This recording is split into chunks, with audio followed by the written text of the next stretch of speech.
Gênesis 2, do 22 ao 25, esse daqui é o nosso texto base para a gente entender algumas coisas hoje, tá? Eu vou ler a partir do versículo 21, diz assim: Então o Senhor Deus o fez cair num sono profundo, e enquanto o homem dormia, tirou dele uma das costelas e fechou o espaço que ela ocupava. E da costela que o Senhor Deus tomou do homem, formou uma mulher e trouxe-a a Adão. E disse Adão: Esta é agora osso dos meus ossos e carne da minha carne. Esta será chamada mulher, porquanto do homem foi tomada. Portanto, deixará o homem o seu pai e a sua mãe, e apegar-se-á à sua mulher, e serão ambos uma só carne. E ambos estavam nus, o homem e a sua mulher, e não se envergonhavam. Então aqui a gente vê a palavra de Deus nos mostrando como é que foi a criação da mulher, mas mais importante, como que foi feita a primeira família. A primeira família bíblica é a família de Adão e Eva, tá? Uma vez, há muito tempo atrás, eu ouvi coisas diferentes, mas a primeira família bíblica é a família de Adão e Eva. E quando Adão vê Eva, ele vai falar algumas coisas que, se a gente for parar para pensar, a gente vai falar: gente, isso daí é uma profecia, ele estava profetizando, tá? O primeiro ponto que a gente repara é quando você vai lá no versículo 24, que fala assim: Portanto, deixará o homem o seu pai e a sua mãe. E aí, para pensar, Adão é quem estava falando isso. Adão tinha pai e mãe? Não, então, como que ele sabia? Ele tinha filho? Também não. Então, como que ele sabia do pai e da mãe?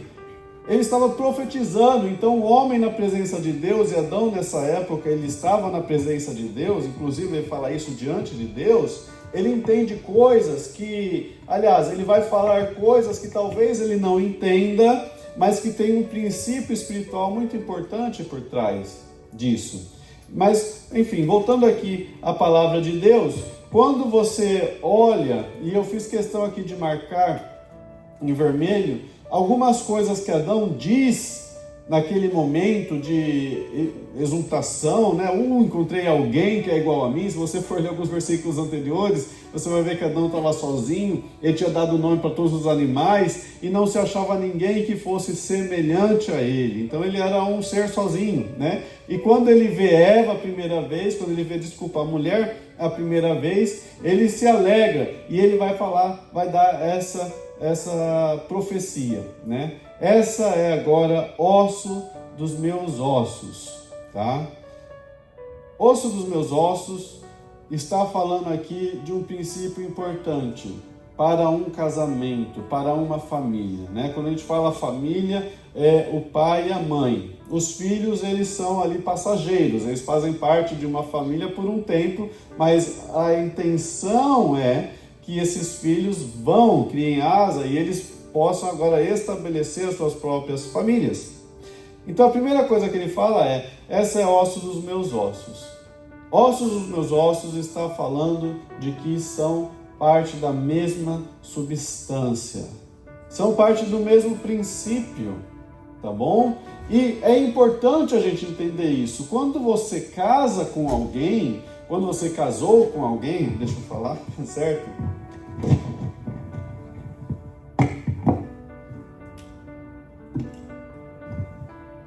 Quando você casou com alguém, você agora faz parte, você declarou que aquela pessoa com quem você casou, ela é da sua mesma substância. Vocês agora têm os mesmos princípios, vocês agora têm os mesmos sonhos, os mesmos propósitos, vocês são ossos dos próprios ossos, né?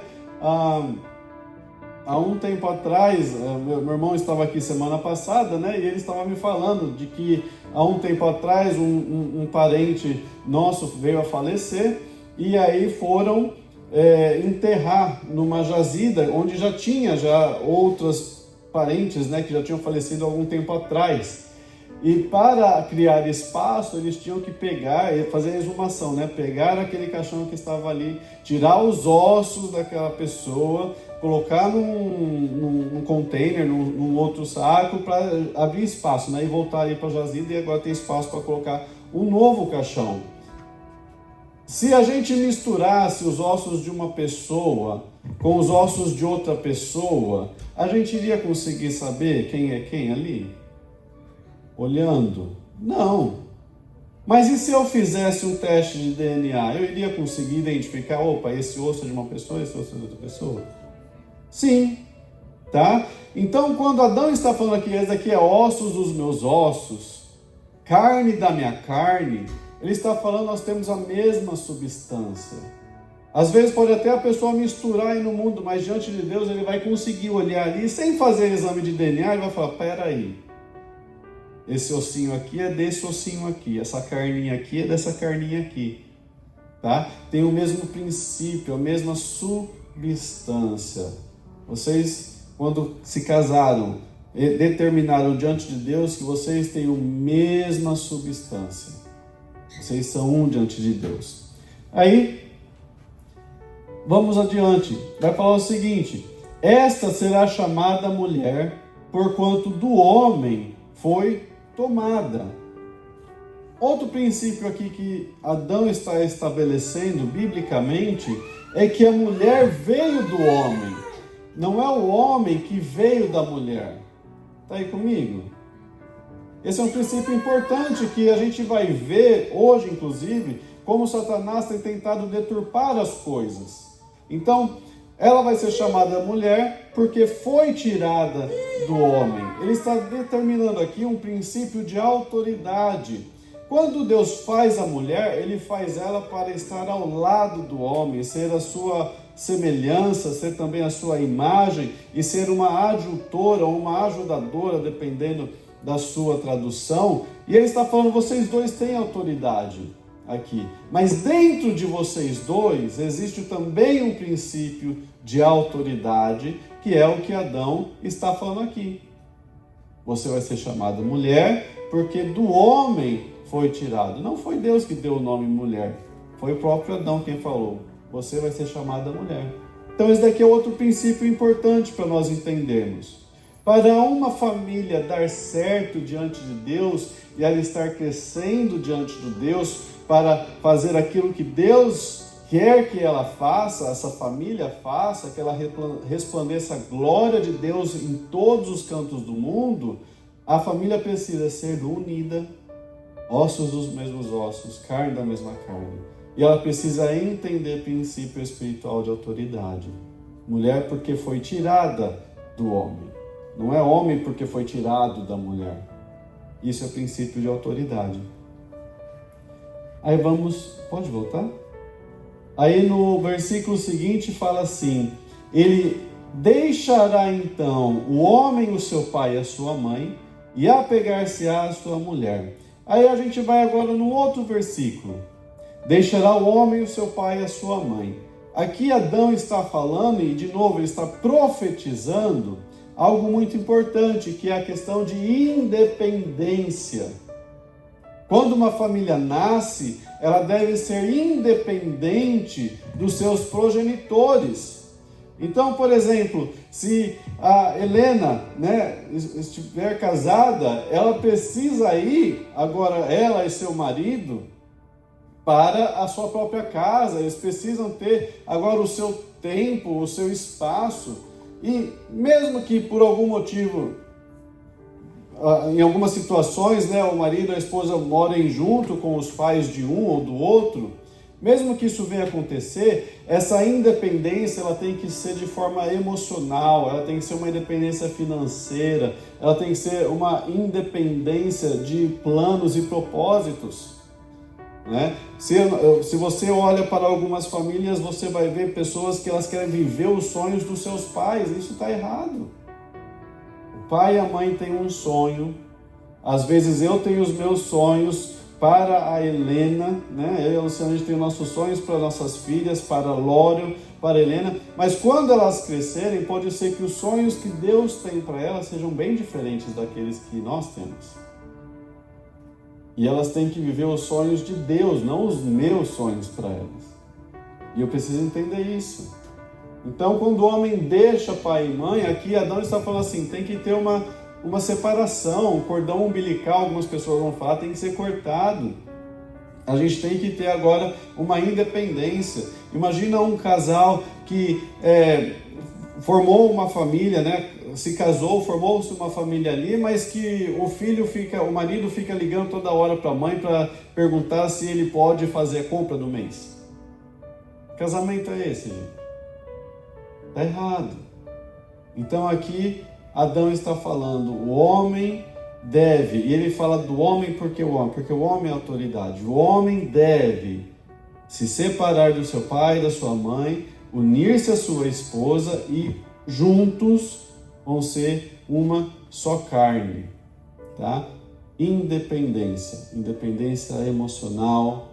Então, a partir de agora, tanto o homem quanto a mulher, eles não precisam mais ficar se preocupando com agradar os seus pais, respeitar com certeza, mas não tem essa dependência emocional.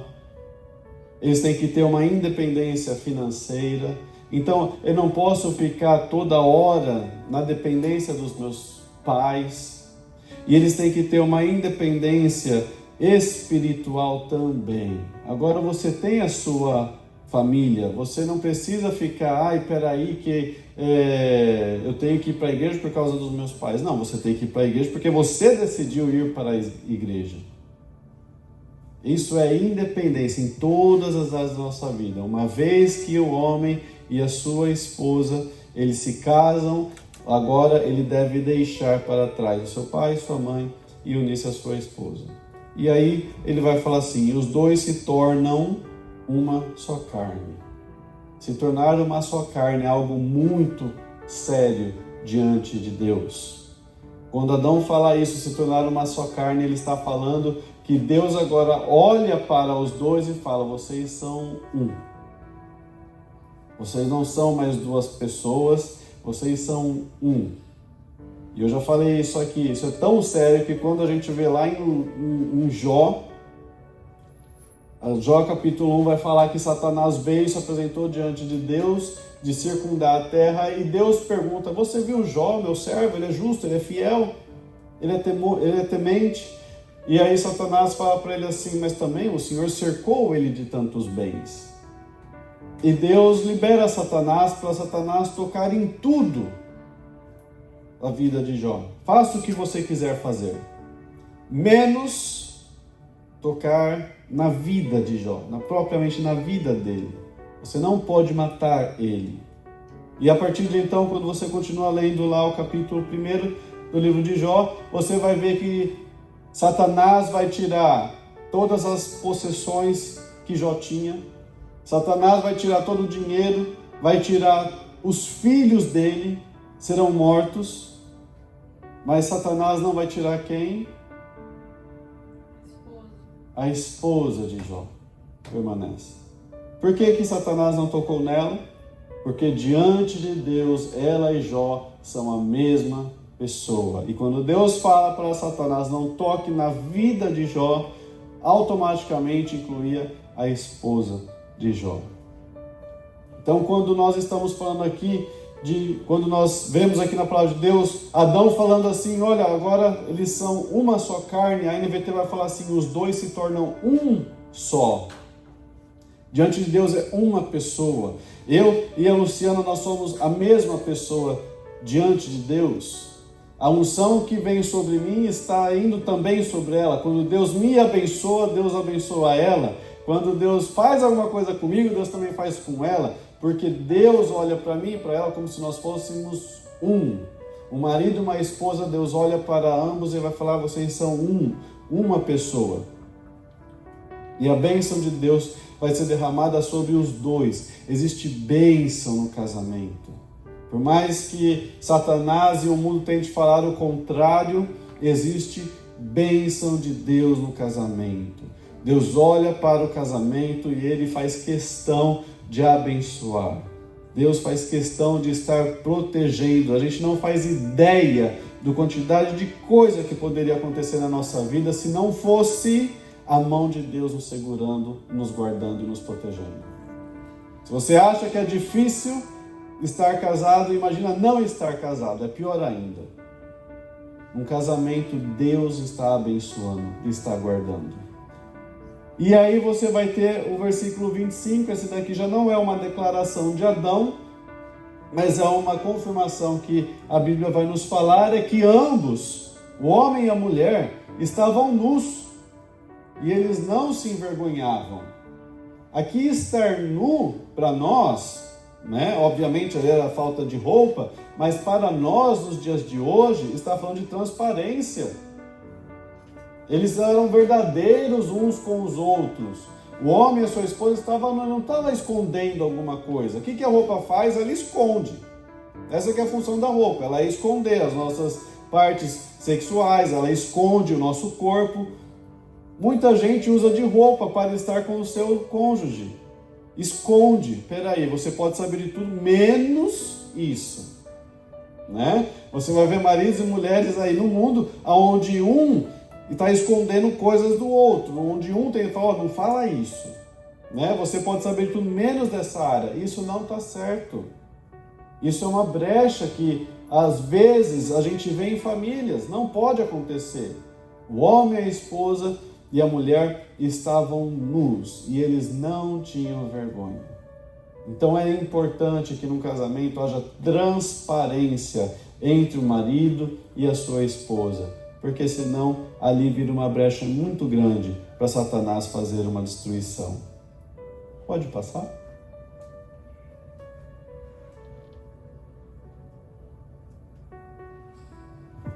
Olha só que interessante. A primeira consequência real, ou a primeira atitude que o homem toma depois da queda, foi fazer separação entre ele e a esposa. Foi fazer uma separação entre ele e a mulher. Quando você vê lá em Gênesis 3, lá no versículo 19 e 20, ou seja, depois que eles comeram do fruto proibido, quando Deus se apresenta diante dele e vai dar a consequência do pecado, ele vai falar coisas para o homem, vai falar coisas para a mulher, vai falar coisas para a serpente. Logo depois, imediatamente, fala assim, eu coloquei o versículo 19 ali em cima, com o suor do rosto você obterá alimento, até que volte à terra da qual foi formado, porque você foi feito do pó, e ao pó voltará. Versículo 20, a primeira coisa que Adão faz depois disso. O homem, Adão, deu à sua mulher o nome de Eva, pois ela seria mãe de toda a humanidade. Olha que coisa interessante. Até então, a mulher não tinha nome. Ou ela tinha nome? A Bíblia fala que ela tinha nome. Pode ir para o próximo. Qual que era o nome da mulher antes da queda? Qual é o nome de Eva antes da queda? Gênesis 5 vai fazer uma retrospecção do que tinha acontecido até ali e vai falar assim, ó, esse é o livro da genealogia de Adão. No dia em que Deus criou o homem, a semelhança de Deus o fez. Homem e mulher os criou e os abençoou e lhes chamou pelo nome de Adão. O homem e a mulher, eles tinham o mesmo nome. A primeira coisa que Adão faz depois da queda é virar e falar assim, o seu nome é outro. Você não é Adão agora, você é Eva. Você vai ser mãe das pessoas. A sua função agora é reprodução. Tá aí comigo? Tá vendo como o pecado faz divisão dentro de uma família? Tá vendo a consequência do pecado? Então, quando o homem cai, a primeira coisa, Deus, ele vai lá, ele recebe a sentença de Deus, ele recebe a consequência do pecado, a primeira coisa, tá bom, então, ele vira de costas, sai do Éden, ele fala, a partir de agora o seu nome é outro, você não é mais Adão, você é Eva. Gente, presta atenção em como o pecado destrói uma casa, uma família. A primeira coisa, quando a gente sai do propósito de Deus, o homem ou a mulher vai virar um para o outro e vai começar a mudar a identidade do outro. Vai falar, porque você é briguenta, você é ranzinza, você é isso, você é aquilo. E a mulher vai falar a mesma coisa, você é isso. Gente, é o mesmo princípio de Adão aqui e Eva. É o mesmo princípio. De ficar apontando o dedo, de ficar tentando desmerecer, de tirar a identidade um de outro. Mas vocês diante de Deus são a mesma pessoa. Um casal diante de Deus é a mesma pessoa. Entenda isso. Olha só, pode passar para o próximo. E agora eu vou falar algumas coisas que você precisa entender e ficar atento, porque a mesma forma como Adão vira e ele faz essa profecia para a sua esposa, para a mulher, justamente dentro dessa profecia que ele faz, esse é osso dos meus ossos, carne da minha carne, será chamada mulher porque foi tirada do homem, e o homem vai deixar seu pai e mãe, vai se unir à sua mulher, e os dois vão ser uma só carne. Dentro dessa profecia, Satanás vai operar para desfazer famílias. E ele vai operar de algumas formas. A primeira dessas formas é a indiferença. O que você vê hoje, infelizmente, dentro de famílias que estão unidas, mas que você já está vendo ali um distanciamento, é a indiferença. Como que começa o distanciamento dentro de uma casa? Através da indiferença. Quando o marido se torna indiferente à sua esposa, ou a sua esposa se torna indiferente ao seu marido. Então, o que é indiferença? Eu coloquei ali, ó. É a qualidade de quem é indiferente, insensível, não se afeta, nem se importa com algo ou com alguém. Impassibilidade. Qualidade de quem não demonstra preocupações e se comporta de forma apática diante dessa coisa ou dessa pessoa. O desapego. É o famoso não me importa. Tá? Então, às vezes um casal tem algumas dificuldades, passa por situações difíceis, aí quando chega no ponto, quer saber, não me importo mais. Isso que você quiser fazer, você faz. Isso se chama indiferença. E tome muito cuidado. Porque indiferença é uma forma com que Satanás vai contra a promessa. Esse é o osso dos meus ossos e carne da minha carne. Porque o osso dos meus ossos e carne da minha carne é uma promessa de que agora o casal é o mesmo, a mesma substância, a mesma essência, os mesmos propósitos. Lembra-se disso? O que a indiferença faz? Não importa o que acontece com o outro. Não importa o que acontece com a minha esposa, não importa o que acontece com o meu marido, eu não estou nem aí também. Faz o que você quiser fazer. Não me importa. Isso é indiferença. Muito cuidado com a indiferença. Adão fala, osso dos meus ossos. Quando você vai um pouquinho mais adiante, na palavra de Deus, vai falar que a vida, ela está contida no sangue. É ou não é? O sangue é o que carrega a vida. Onde é que o sangue é feito? Já para pensar, onde que é feito o sangue? É o coração que faz o sangue? Não, são os ossos. A medula óssea é que produz o sangue. Olha só o que Deus está falando aqui. Se o homem e a mulher são ossos, existe vida dentro desses ossos. Dentro da união, dentro dos dois fazerem parte do mesmo corpo. E eu trabalho com enfermidades, com alguns tipos de doenças, e uma delas terríveis é chamada de leucemia. Talvez você já tenha ouvido falar disso. O que é leucemia? É quando dentro do sangue, dentro dos ossos, na medula óssea, existe um câncer. Agora você imagina se você tem dois ossos, um do ladinho do outro, o marido e a esposa. E aí um desses dois aí agora está com uma leucemia, dos ossos, alguma doença ali. O outro que está lá fala assim, não faz diferença, não é comigo. O que vai acontecer com o corpo? Vai morrer. Cuidado com a indiferença. A indiferença mata casamentos. Não permita nunca ser indiferente ao seu marido, à sua esposa. Se preocupe. Tá tudo bem? O que está acontecendo? Seja transparente, né? O homem e a mulher davam nus. Aqui está falando de ser transparente. Fala, olha, isso está me acomodando, isso está acontecendo. Tal pessoa no meu trabalho me deu uma dor de cabeça. Sabe? Crie esse hábito. Não seja indiferente. Pode passar. Outra forma que Satanás opera é com a inimizade. Indiferença não se importa. Inimizade. A definição é em que não há amizade, ausência de amizade, sentimento de ódio ou malquerença direcionados a algo ou alguém. É querer mal para outra pessoa. Isso é inimizade, tá?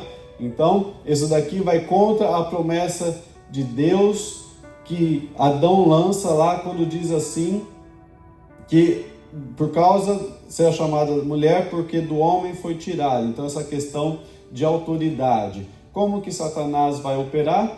Inimizade. Então, tanto o homem não vai querer o bem da sua esposa, quanto a esposa não vai querer o bem do seu marido. Inimizade. Muito cuidado com isso, tá? Fique atento se, às vezes, no nosso coração, às vezes no momento de raiva, no momento de dificuldade ou no momento de uma discussão, não é lançado palavras que vão plantar inimizade num casamento. Porque a inimizade fere. E é interessante porque quando você olha para a palavra de Deus, eu quero te mostrar aqui onde que está a origem da inimizade. Você vai ver lá em Gênesis 3, versículo 15, algo que Deus vai falar para a serpente. Farei que haja o quê? Inimizade entre você e a mulher, e entre a sua descendência e a descendência dela. A palavra inimizade ela vai aparecer na Bíblia a primeira vez, justamente quando Deus fala com Satanás. A serpente ali é Satanás. Vou criar inimizade entre vocês.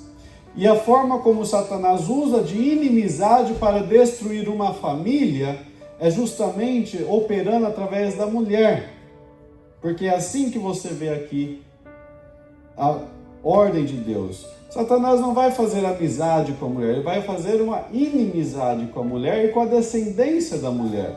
Então, ele vai começar a colocar coisas para operar contra o casal, tá? Deixa eu te falar algo aqui que a palavra de Deus fala para nós.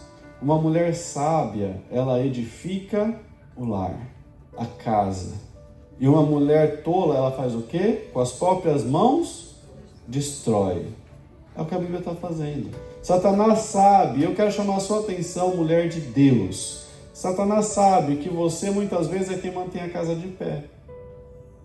Satanás sabe que muitas vezes a única pessoa cristã dentro da casa é você.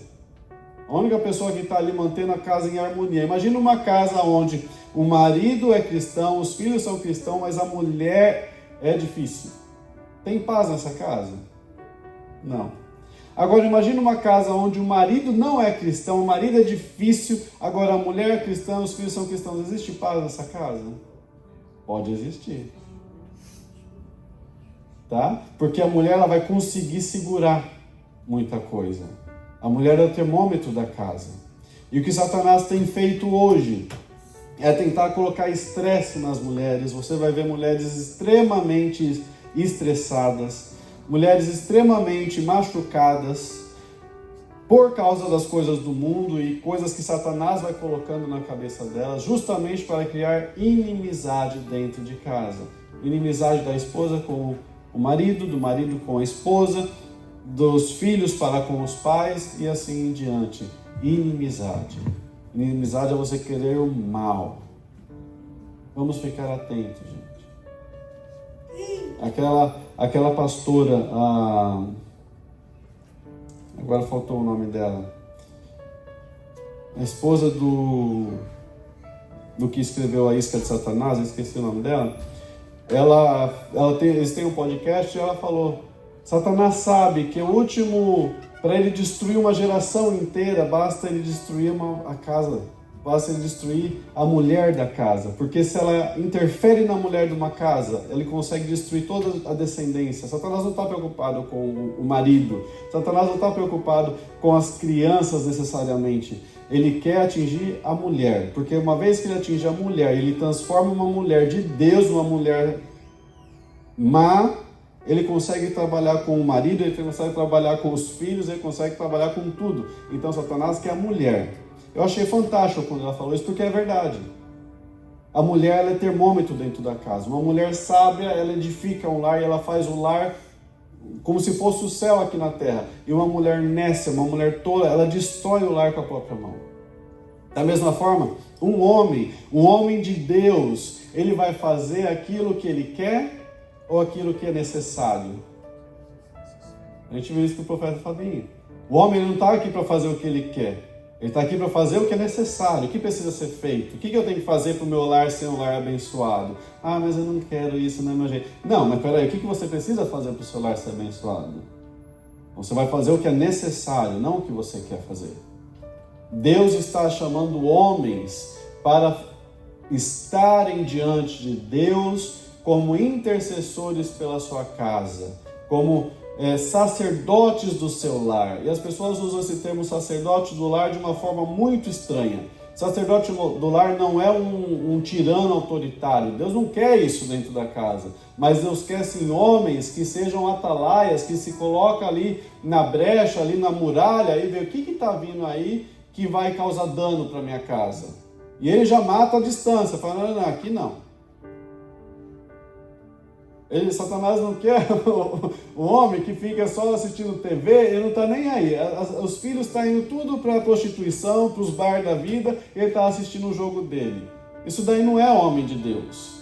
Não adianta vir para a igreja. Ele quer homem que esteja lá em casa, que veja aquilo que está vindo. Quais são as ofensas, quais são as ofensivas que Satanás está mandando contra a minha casa. Tá tudo bem? Ok, tudo ótimo. Agora, tem alguma amizadezinha meio estranha que está vindo? É papel do homem falar, ó, não. E é papel do homem corrigir também. Fala, olha, filho, filha, você está errado. A gente vai para cá, a gente vai para ali. Isso é o papel do homem. Interceder pela sua casa, se colocar na brecha, defender o seu lar, prover as coisas dentro de casa. A gente tem visto cada vez mais o homem ser deturpado, o mundo tentar moldar o homem para um homem meio fraco, muito sensível, que qualquer coisinha que ele ouve, ele se coloca debaixo da toca e, eu não quero mais viver, não quero mais trabalhar. Gente, não é assim. A gente tem que buscar em Deus força para ser um homem viril diante de Deus, um homem de verdade diante de Deus. Pode passar? E aí, quando nós vamos deixar o homem, o seu pai e a sua mãe, a gente precisa entender algo aqui e como que Satanás usa dessa promessa de que agora eles vão ser independentes é através de chantagem emocional. Infelizmente, nós temos visto cada vez mais no mundo pessoas e pessoas usando de chantagem emocional para conseguir as suas coisas. O que é chantagem emocional? É uma pressão psicológica que se realiza sobre uma pessoa para dela obter o que se deseja. Caracteriza-se pela manipulação, pela criação de insegurança emocional, explorando sentimentos de culpa, dependência e pena e remorso. Tá? Isso se chama chantagem emocional. Tá? E nós devemos entender, porque às vezes existem pais que fazem isso com os filhos que saíram da casa. Ok? Às vezes o marido está lá com a sua esposa e a esposa ainda está vinculada com os pais dela, e aí quando tenta fazer qualquer coisa, cortar aquele vínculo, aí os pais fazem chantagem emocional. Poxa, mas a gente vai ficar triste, mas a gente vai fazer isso, a gente vai fazer aquilo. Isso é chantagem emocional. Às vezes a pessoa não tem a má intenção, mas ela está fazendo chantagem emocional. E às vezes dentro de uma casa existe chantagem emocional da esposa para com o marido, do marido para com a esposa, os filhos às vezes com os pais. Tem pais que deixam de corrigir os filhos porque vai pensando, meu filho vai ficar chateado comigo. Não interessa, você não está aí para ser amigo do seu filho, você está aí para ser pai e mãe do seu filho. Pai e mãe não é amigo, eles têm função e eles têm papéis a desempenhar na criação dos seus filhos. Amém? Amém. Pode passar? Eu posso? Volto. E por fim, o segredo. Né? Outra forma como Satanás tenta fazer um estrago nas famílias é através do segredo. Então a última parte aqui da promessa e da situação da primeira família era que o homem e a mulher estavam nus, mas não sentiam vergonha um do outro. Como que Satanás faz para tirar a transparência do marido com a esposa? Através de segredos, né? Então, quando o homem começa a criar segredos, começa a criar coisas ou deixa de falar coisas para sua esposa, e da mesma forma como a mulher começa agora a evitar falar coisas para seu marido, isso daí é segredo. É algo que a ninguém deve ser dito, que é secreto, confidência, um segredo de Estado, o que há de mais escondido, o que se oculta à vista e ao conhecimento, tá? Então é você evitar que o seu cônjuge saiba de algo, é criar um segredo. Isso é uma forma como Satanás vai fazendo separação dentro de um casal, separação dentro de uma casa. Muito cuidado com isso. Não tenha segredos com o seu marido, com a sua esposa. Às vezes as pessoas até falam, olha, a gente vai fazer uma coisa para o Luciano, mas é segredo. Na hora que a pessoa fala, isso daí é um segredo, eu não consigo. Eu já vou lá e falo, vai acontecer isso, né? Eu começo a agir estranho, ela já percebe. Aí, o que está acontecendo? Aí eu falo, é isso, né? Aniversário surpresa da pastora. Eu fui lá e falei.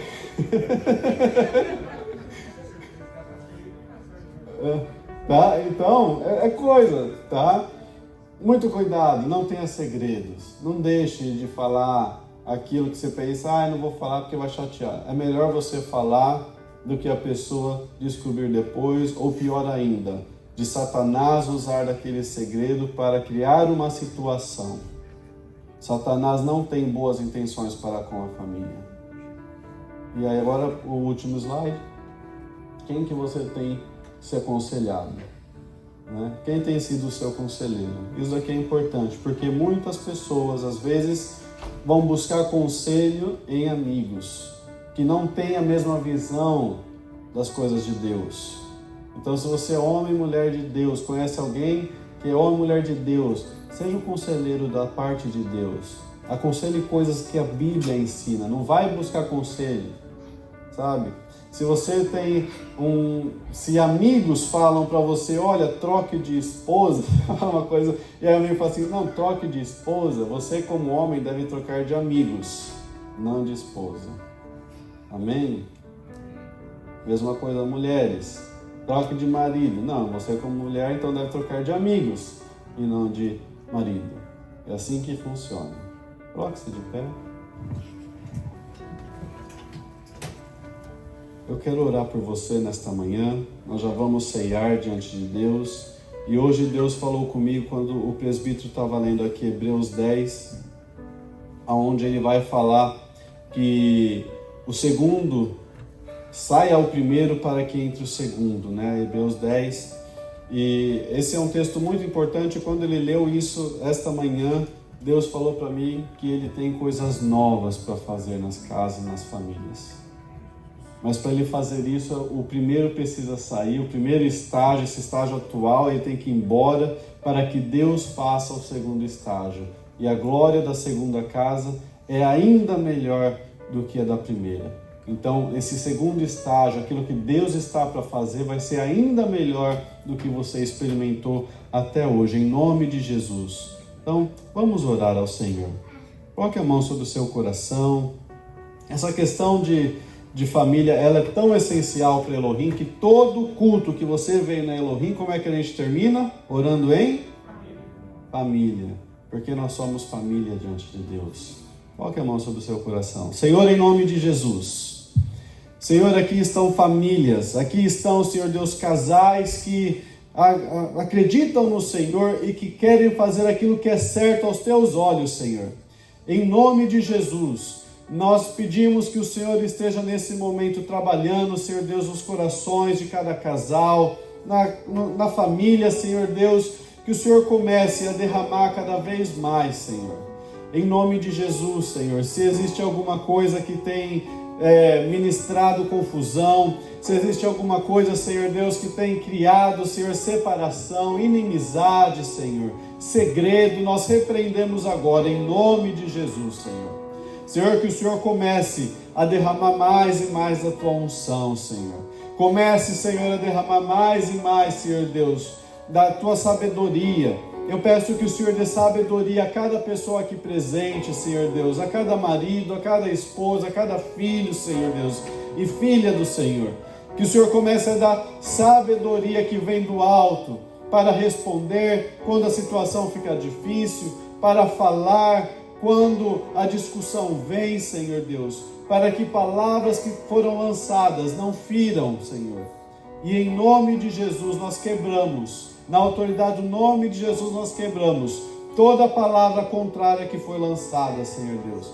Toda palavra, Senhor Deus, que no momento de luta, no momento, Senhor Deus, de discussão, tenha sido lançada e que está operando no mundo espiritual contra as famílias dessa igreja, Senhor. Nós repreendemos, quebramos, anulamos e desfazemos em nome de Jesus. E nós declaramos que as casas e as famílias aqui, Senhor Deus, elas serão famílias fortes na tua presença e que todo mal, todo levante maligno e tudo aquilo que não vem do Senhor já perdeu, já caiu e não vai prosperar em nome de Jesus, Senhor. Começa a estabelecer, Senhor, um novo tempo nessas casas.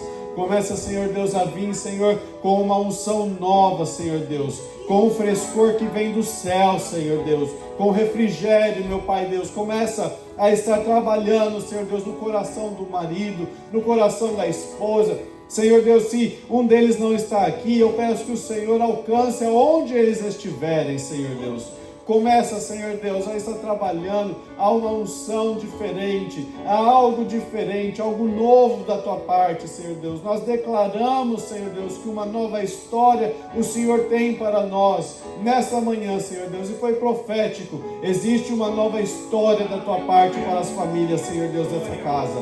Em nome de Jesus. Se existe, Senhor Deus, algo operando, se existem pessoas atuando, Senhor Deus, às vezes por mando de Satanás, Senhor, para separar casais, para desfazer famílias, nós cancelamos agora e repreendemos em nome de Jesus, Senhor Deus. E nós declaramos que nós seremos famílias fortes diante do Senhor.